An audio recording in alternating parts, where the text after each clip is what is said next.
Bukan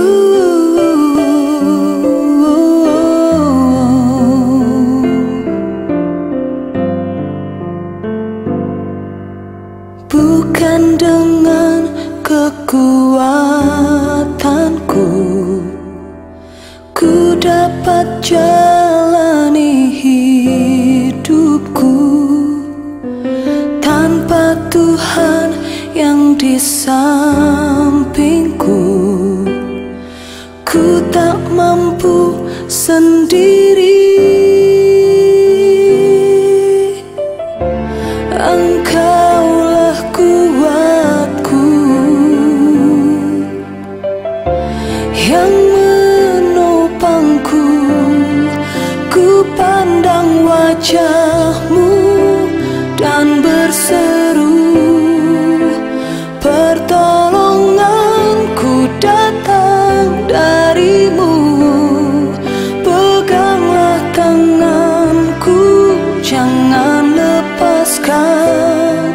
Kaulah harapan dalam hidupku.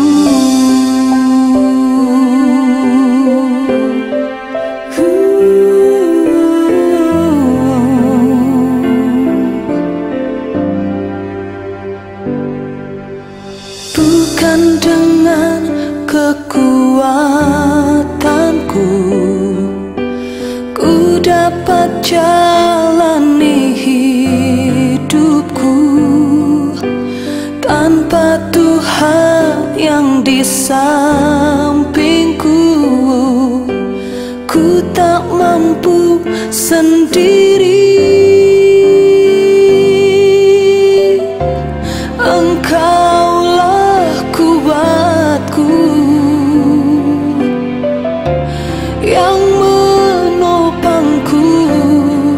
Ku pandang wajah-Mu dan berseru, pertolonganku datang dari-Mu. Peganglah tanganku, jangan lepaskan. Kaulah harapan dalam hidupku.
janjinya.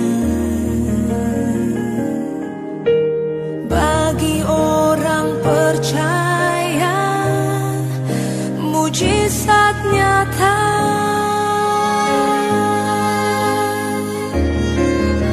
Dia mengerti, dia peduli persoalan yang sedang terjadi. Dia mengerti, dia peduli persoalan yang kita alami. Namun satu yang dia minta, agar kita percaya sampai mujizat menjadi nyata.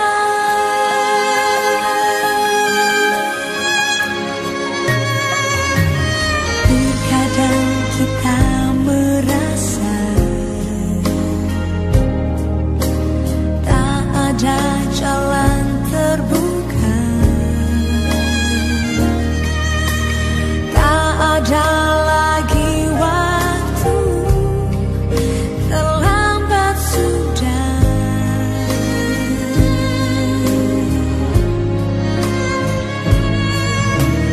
Tuhan tak pernah berdusta,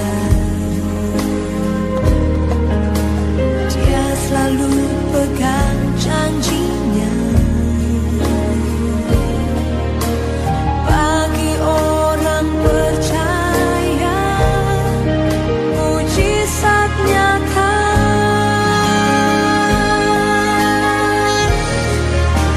Dia mengerti, dia peduli persoalan yang sedang terjadi. Dia mengerti, dia peduli persoalan yang kita alami. Namun satu yang dia minta, agar kita percaya sampai mujizat menjadi nyata.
Shalom semua, puji Tuhan. Sebelum kita dengar firman Tuhan, mari kita berdoa. Tuhan Yesus, terima kasih buat kebenaran firman-Mu. Pakai hamba-Mu yang hanya alat-Mu, Tuhan, bimbing setiap perkataan yang anak-Mu keluarkan, Tuhan, sehingga firman-Mu boleh didengarkan dengan jelas. Pakai anak-Mu yang hanya alat-Mu, biar Roh Kudus-Mu yang berbicara kepada kami pribadi lepas pribadi, di dalam nama Yesus. Amin. Salam, sekali lagi salam ya, dimanapun kita berada saat ini. Kita akan melanjutkan pembahasan kita dalam Mazmur pasal 34 ayat 1 sampai 23. Percayalah, situasi apapun, pergumulan apapun yang kita lewati hari ini, mari kita buka hati kita untuk kita siap dengar firman Tuhan dan berbicara. Dan percayalah bahwa setiap firman itu ya akan berbicara dalam kehidupan kita, menguatkan kita untuk membuat iman kita semakin kuat dan kuat percaya bergantung kepada Tuhan. Mazmur pasal 34 ini dijelaskan dengan jelas oleh penulisnya. Jelas penulisnya adalah Raja Daud sendiri. Dan bahkan bukan hanya kita ditunjukkan dengan jelas penulisnya, tapi waktu dia menuliskan Mazmur ini, dia ceritakan kejadian yang menimpa dia. Ayat yang pertama, pasal yang ke-34. Firman Tuhan dari Daud pada waktu ia pura-pura tidak waras pikirannya di depan Abimelek, sehingga ia diusir lalu pergi. Kita tahu cerita ini, bahkan di dalam kutipan kalau kita lihat Alkitab kita di bagian bawah dikatakan di situ kejadian ini ditulis di dalam 1 Samuel pasal 21 ayat 13 sampai 15, dikutip dari situ. Ya, maksudnya cerita waktu Mazmur, waktu Daud menuliskan Mazmur ini, itu yang sedang menimpa dia. Jadi dia pura-pura gila di depan Abimelek, ya, dan akhirnya Daud diusir dari hadapan. Kenapa dia pura-pura gila? Kita tahu ceritanya. Di 1 Samuel pasal 21 ayat 13 sampai ayat yang ke-15. Bagaimana waktu dia dikejar-kejar oleh Saul. Jadi ceritanya ini dia lagi dikejar-kejar oleh Saul, ya. Jadi dia waktu belum jadi raja di sini. Dia belum jadi duduk di tahtanya waktu itu. Dia waktu itu masih dikejar-kejar oleh Saul. Saul masih jadi raja. Dan dia dikejar-kejar oleh Saul. Ya, sehingga dia harus melarikan diri. Kita tahu dia tidak buat salah. Dia tidak apa-apa. Tapi kita tahu ya, dia dipilih oleh Tuhan, diurapi untuk menjadi raja. Ya, oleh bangsa Israel, menggantikan Saul. Dan Saul nggak terima digantikan. Sehingga Saul berusaha untuk membunuh Daud. Ya, seperti itu. Karena memang biasanya orang kalau sudah terancam, ya, coba untuk mempertahankan apa yang nggak bisa benernya dia pertahankan, yang memang harus digantikan. Jadi dia berusaha untuk gagalkan apa yang Tuhan sudah firmankan. Dan percayalah, firman Tuhan tetap akan terjadi. Dan ini orang yang coba gagalkan firman Tuhan, yaitu Saul, gagal. Akhirnya apa? Kita tahu Daud akhirnya menjadi raja. Tapi sebelum ke situ kita tahu bahwa dia dikejar-kejar dulu oleh Saul. Saul berusaha untuk membunuh dia. Ya, seperti itu. Tapi kita tahu dia akhirnya Daud lari dan terus selamat dari cengkraman Saul sendiri. Kenapa? Saya percaya karena perlindungan Tuhan. Karena firman Tuhan harus digenapi. Jadi kalau kita dapat sesuatu dari Tuhan, firman Tuhan, ya, apapun itu, jangan coba lawan, terima firman Tuhan, ya, hidupi, imani, karena firman Tuhan dalam kehidupan kita pasti akan terjadi. Atau orang lain coba gagalkan firman itu dalam kehidupan kita, ya, terus berpegang pada firman Tuhan. Sehebat apapun mereka berusaha, ya, firman itu akan terjadi dalam kehidupan kita. Karena firman Tuhan jelas, kalau Tuhan yang membuka, tidak ada yang bisa menutup. Kalau Tuhan yang menutup, juga tidak ada yang bisa membuka. Karena firman Tuhan iya dan amin, pasti akan terjadi, pasti akan tergenapi, ya. Dan kita tahu kenapa dia pura-pura gila. Ya, pada waktu itu, waktu dia lari karena dikejar Saul, jadi dia sampailah di sini, ya.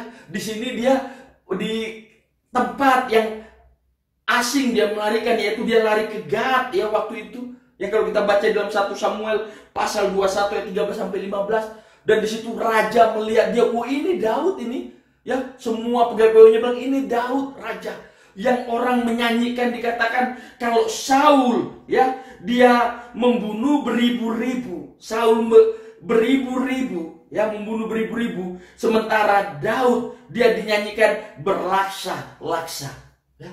Jadi yang dibunuh oleh Daud berlaksa-laksa musuhnya. Sementara kalau Saul beribu-ribu saja. Tapi Daud berlaksa-laksa. Artinya dia dikenal sebagai pemimpin pertempuran yang luar biasa, Daud ini, ya. Jadi Daud tahu mereka sedang bicarakan siapa dia, yang kehebatannya yang didengar, ya, seperti itu. Akhirnya apa?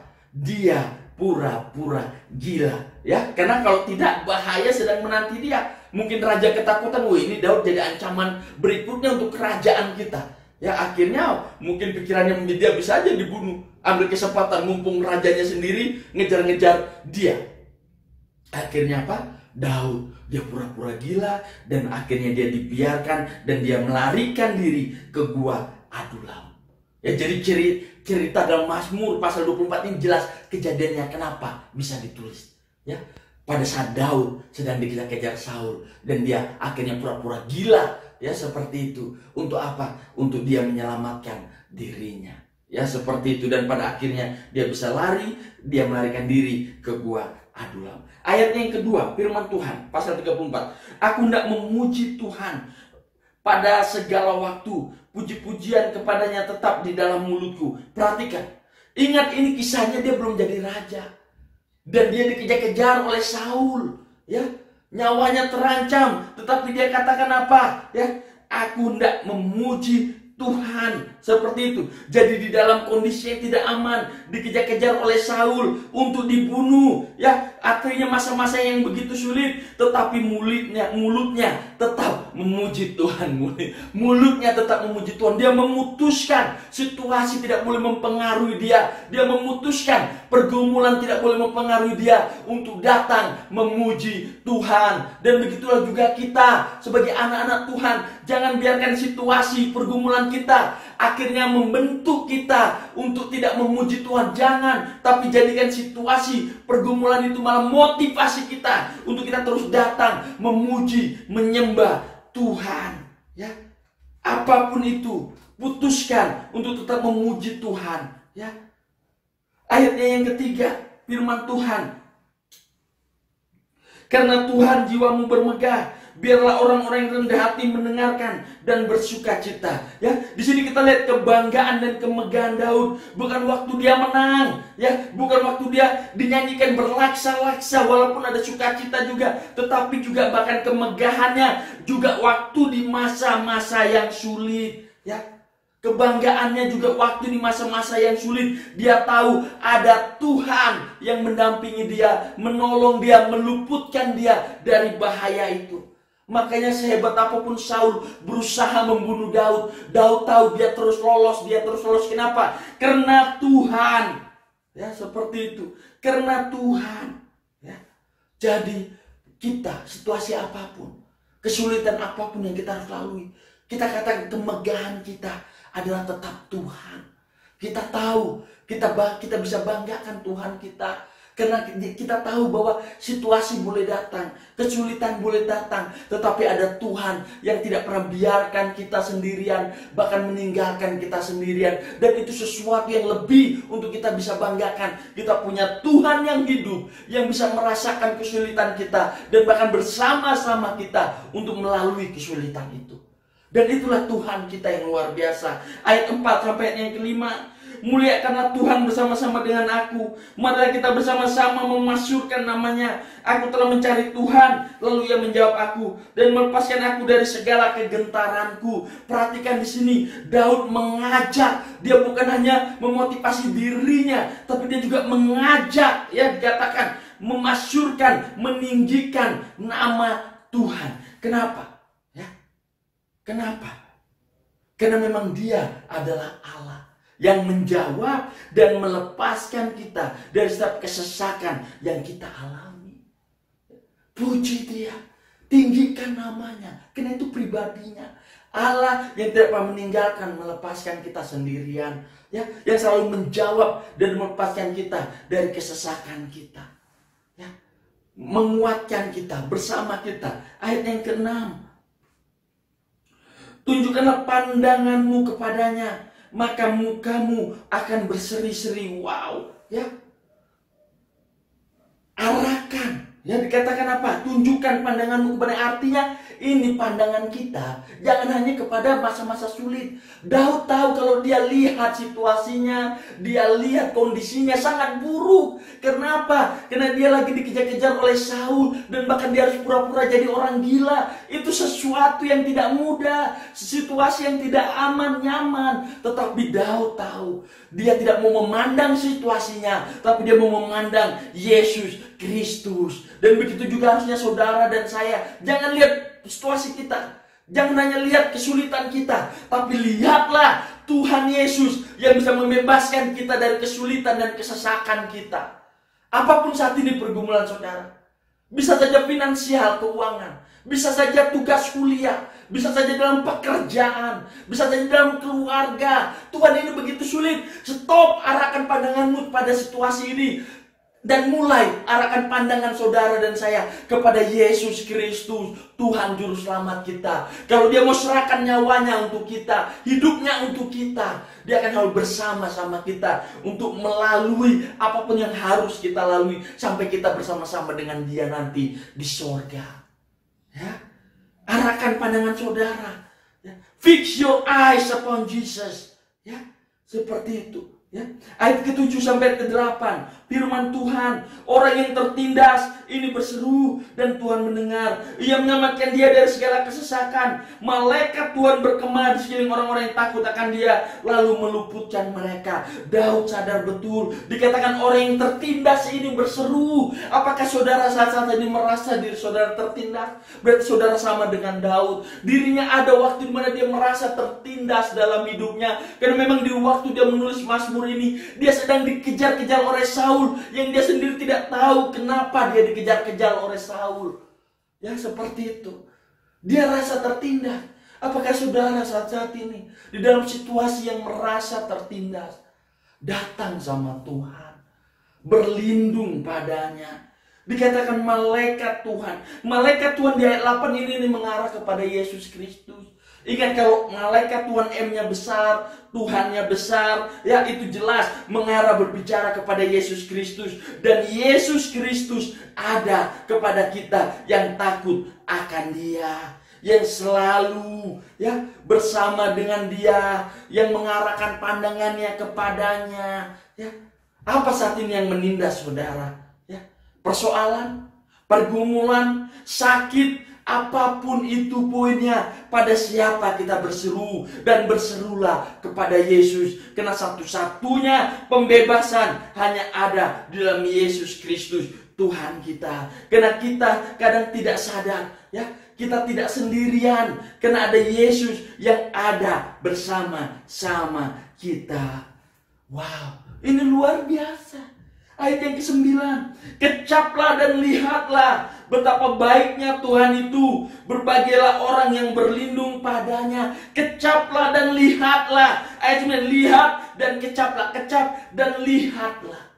Ya. Kecaplah dan lihatlah betapa baiknya Tuhan itu. Ya. Rasakan dan nikmati kasih setia Tuhan. Do me, ya, am I, ya, do I, ya. Apakah saudara sudah nikmati, atau hanya kita hanya lihat saja? Apakah saudara dan saya sudah kecap itu kebaikan Tuhan, sudah rasakan itu kebaikan Tuhan, kasih setia Tuhan? Atau saudara hanya lihat lihat orang kasih kesaksian Tuhan begitu baik, beta menerima dia sebagai Tuhan Juru Selamat, beta dilepaskan dari setiap ikatan-ikatan yang mengikat beta. Kita dengar kesaksian itu, ada lagi kesaksian, wih Tuhan di waktu beta ini itu, ya ada jalan keluar. Bahkan di saat beban banyak, di saat pergumulan datang, beta kayak dikuatkan sama Tuhan. Beta gak peduli, kita dengar, kita lihat Tuhan bekerja di orang-orang ini yang takut akan Tuhan. Tetapi apakah saudara dan saya juga sama, sudah rasakan kebaikan dan kasih setia Tuhan? Atau hanya kita lihat saja? No, jangan. Lihat dan kecaplah. Ya. Kecap, kita nikmati, kita rasakan juga kebaikan Tuhan. Jangan hanya lihat saja. Kita rasakan kebaikan Tuhan. Jadilah anak-anak Tuhan yang merasakan kasih setia Tuhan. Sadar akan pengorbanannya di atas kayu salib. Itu lebih dari cukup untuk menunjukkan kasih setianya luar biasa. Sudahkah saudara dan saya menerima dia sebagai Tuhan Juru Selamat? Sadar apa yang sudah dia lakukan di atas kayu salib. Ingat, Yesus sudah mati bagi saudara dan saya. Masihkah saudara berpikir hidup saudara hampa, sia-sia? No, saudara berharga di hadapan Tuhan. Bukti dia mati untuk saudara dan saya, untuk membukakan pintu supaya kita bersama-sama dengan dia di kerajaannya nanti. Wow, ya. Luar biasa. Ayat 10 sampai ayat 11.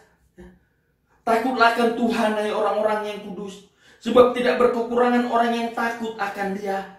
Singa-singa muda karena kelaparan, tetapi orang yang mencari Tuhan tidak kekurangan sesuatu pun yang baik.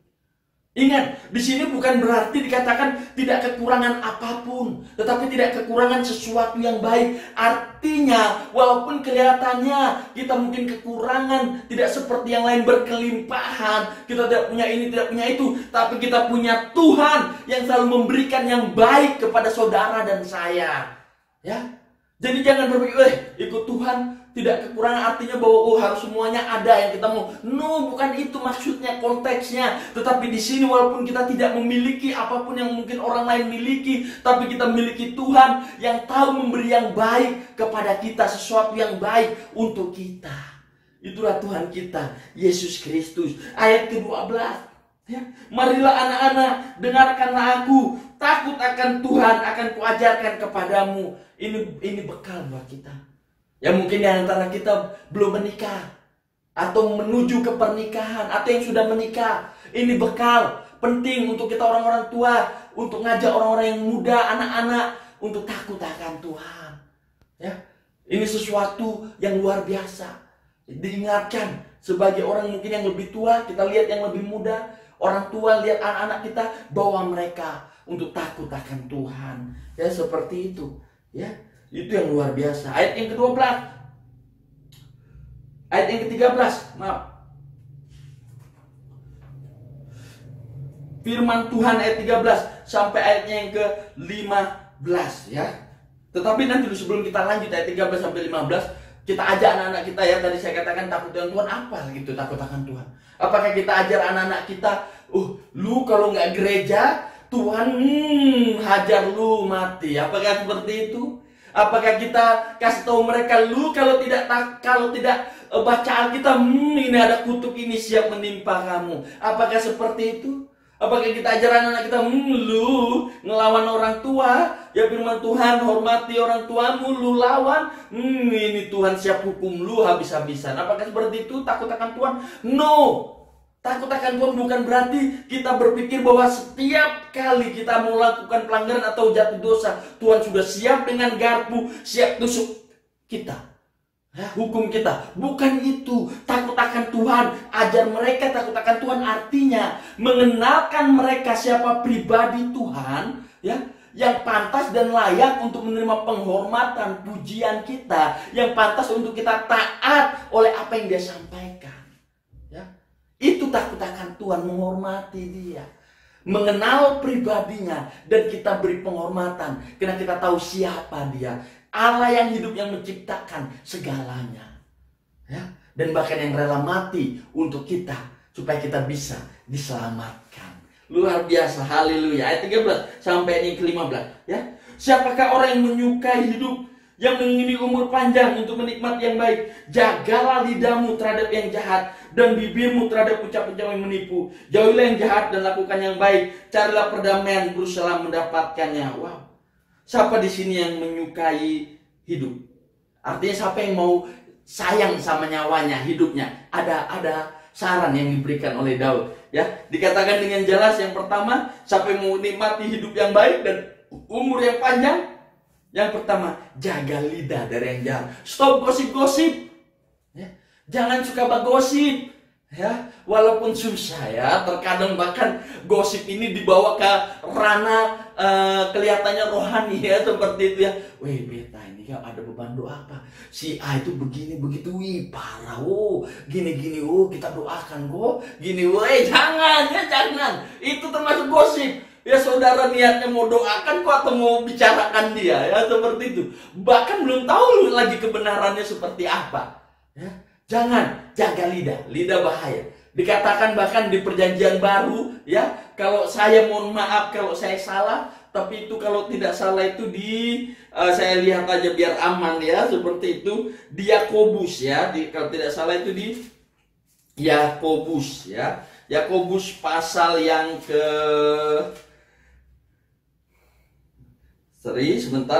pasal yang ketiga, dosa karena lidah ya. Di situ kalau kita lihat diingatkan di pasal 3 dalam Yakobus ya, Hati-hati, lidah ini kecil ya, tetapi bahaya ya.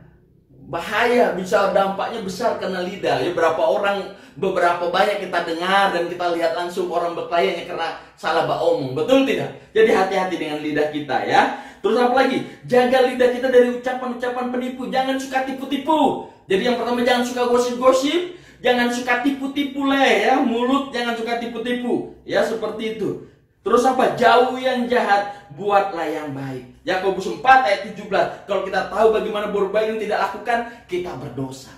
Saudara, saya tahu bagaimana berbuat baik, bergantung sama Tuhan ya, dan yang lain, dan kita nggak lakukan, kita berdosa ya. Ayat 16-23 bagian terakhir. Mata Tuhan tertuju kepada orang-orang benar, dan telinganya kepada teriak mereka yang minta tolong. Wajah Tuhan menentang orang-orang yang berbuat jahat, untuk melenyapkan ingatan kepada mereka dari muka bumi. Apabila orang-orang benar itu berseru-seru, maka Tuhan mendengar dan melepaskan mereka dari segala kesesakan. Tuhan itu dekat kepada orang-orang yang patah hati, dan Ia menyelamatkan orang-orang yang remuk jiwanya. Kemalangan orang benar banyak, tetapi Tuhan melepaskan dia dari semuanya itu. Ia melindungi segala tulangnya dan tidak satu pun yang patah. Kemalangan akan mematikan orang fasik, dan siapa yang membenci orang benar dan menanggung hukuman. Tuhan membebaskan jiwa hamba-hambanya, dan semua orang yang berlindung padanya tidak akan menanggung hukuman. Wow, kita lihat dengan jelas. Walaupun di ayat yang ke-21 ada Ia melindungi segala tulangnya, tidak satu pun yang patah. Dan kita tahu ya, ini juga bisa mengarah kepada Yesus Kristus, di mana tidak ada satu tulang pun yang patah. Ya, seperti tidak ada satu tulang pun yang patah dari Tuhan kita Yesus Kristus. Ya, seperti itu. Ya, tetapi menarik, tetapi di ayat ke-16 jelas sampai ayat ke-23 ini berbicara tentang orang benar dan orang fasik. Ada dua pilihan perbandingan di sini, ya. Ada perbandingan di sini untuk orang benar apa? Yang pertama, mata Tuhan tertuju pada mereka. Yang kedua, telinga Tuhan mendengar mereka, melepaskan mereka dari kesesakan, ayat 16 sampai dan ayat 18. Dan yang ketiga, dekat pada mereka. Jadi Tuhan dekat kepada mereka orang yang takut Tuhan, dan Tuhan menyelamatkan mereka, ayat yang ke-19. Dan yang keempat, Tuhan melepaskan mereka dari kemalangan, ayat 20. Dan Tuhan membebaskan jiwa orang-orang benar dan menjaga mereka dari hukuman, ayat 23. Ya, itu untuk orang benar. Untuk orang fasik, ya, sedikit saja, tapi ngeri, ditentang oleh Tuhan, dimatikan oleh kemalangan, dan dihukum pada akhirnya. 17, 22, 22, 23. Sekarang saudara tinggal pilih. Saya ingin akhiri dengan ini, ya. Kesimpulannya, ya. Pilihan ada di tangan kita, saudara dan saya.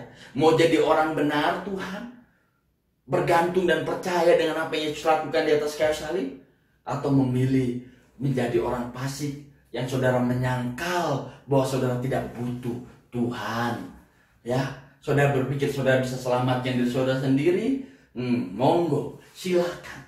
Ya, karena orang benar kita lihat banyak Tuhan lindungi, mata Tuhan tertuju pada mereka, artinya kepedulian Tuhan. Tuhan selalu melihat, menolong, ya, membebaskan dari kesesakan, dan banyak punya tadi kita sudah baca. Atau saudara mau jadi orang yang menolak Tuhan, itu urusan saudara. Tapi percayalah, menerima Tuhan, menjadi orang benar Tuhan Yesus Kristus, surga. Menolak Tuhan Yesus bagi Tuhan Juru Selamat, neraka. Pilihan ada di tangan saudara. Tapi saya sebagai anak Tuhan yang menyampaikan firman Tuhan, ingin sampaikan, terimalah dia sebagai Tuhan Juru Selamat, menjadi bagian orang benarnya. Karena apa yang dia sudah lakukan lebih dari cukup untuk membuat saudara. Dan kepeduliannya, jadilah seperti Raja Daud. Walaupun situasinya begitu sulit, dia dikejar-kejar oleh Saul untuk dibunuh, tapi dia tahu ada Tuhan yang tidak pernah meninggalkan, membiarkan dia sendiri, yang meluputkan dan membebaskan dia. Begitu juga kita. Apa yang saat ini menindas kita, pergumulan apa yang ada untuk kita harus hadapi bersama Tuhan. Tinggal di dalam Tuhan, bergantung kepadanya. Mari kita berdoa. Tuhan, di dalam nama Yesus, ini setiap kami, biarlah firman yang telah kami dengar, kami ada di dalamnya, kami dikuatkan, berjalan bersamamu, menghadapi apa yang memang harus kami hadapi, di dalam nama Yesus. Amin. Shalom.